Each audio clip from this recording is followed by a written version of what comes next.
ভারত নিয়ন্ত্রিত কাশ্মীরে পর্যটকদের ওপর হামলার ঘটনায় এখনও আটক করা হয়নি কাউকে। 4 সন্ত্রাসীকে শনাক্ত করেছে গোয়েন্দা সংস্থাগুলো। 4 জনের ছবি ও নাম প্রকাশ করা হয়েছে। এরা হলো আদিল, আসিফ ফুজি, সুলেমান শাহ এবং আবু তালহা।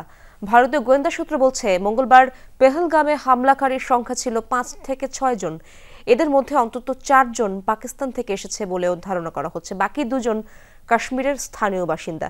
AK-47 নিয়ে চালানো হয় হামলা। প্রত্যক্ষদর্শীরা জানিয়েছে, হামলাকারীদের সবার মুখ ঢাকা ছিল মাস্কে। মঙ্গলবারের হামলার পর থেকেই কাশ্মীর জুড়ে জোরদার করা হয়েছে নিরাপত্তা। 1,500-এর বেশি মানুষকে আটক করে জিজ্ঞাসাবাদ করা হয়েছে। সন্ত্রাসীদের সন্ধান দিলে পুরস্কারের ঘোষণাও করেছে জম্মু কাশ্মীরের পুলিশ।